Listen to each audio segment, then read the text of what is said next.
There are various advantages to having a commodity.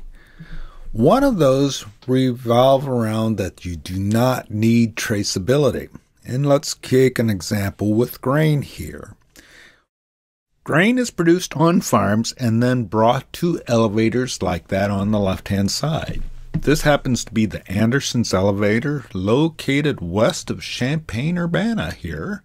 And you could see it, you can come close to seeing that from the interstate as you're going through.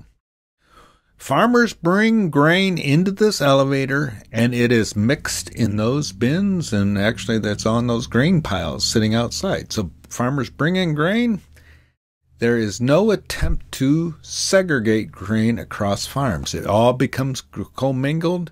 And we can't really say who produced the grain. All right, that has a number of advantages. We don't have to keep it separate, and the costs associated with separating that grain do not exist.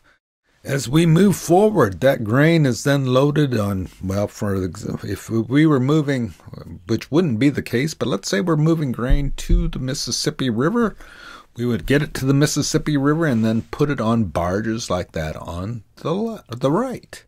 Again, we're commingling that grain. That grain in those barges were produced somewhere in the Midwest. We don't even know if it's Illinois anymore.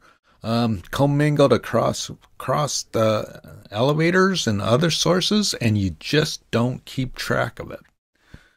Again, commingling has cost. And once all we're trading, when we're trading corn or soybeans, is corn and soybeans of a certain quality. We don't have to keep track of who it comes from.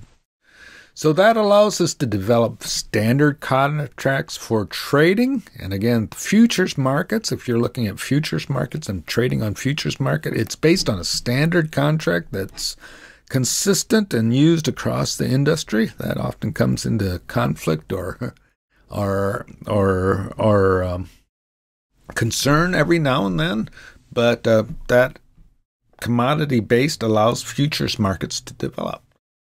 If you have a futures market, or for that matter, many financial markets, T-bills, a T-bill, it doesn't matter what it was, we can state. It's essentially very much like a commodity.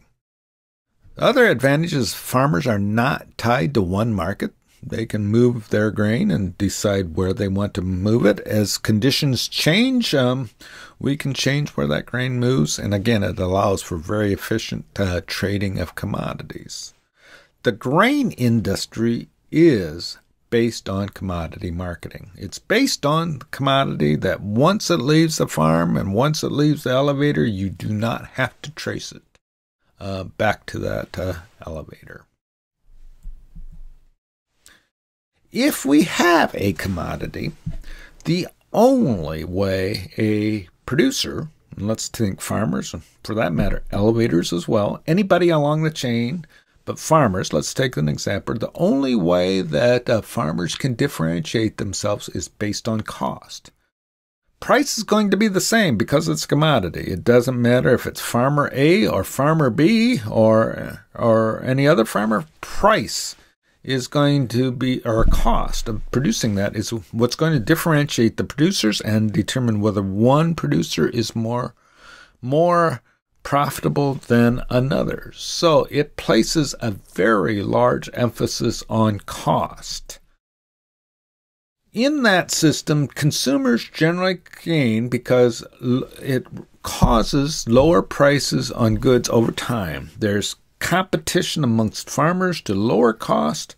Those lower costs then lead to more production, and that more production then leads to reductions in price along the demand curve. And again, consumers benefit from that production, and food has gotten cheaper or less expensive over time to a large extent, and because of the commodity-based nature of agriculture.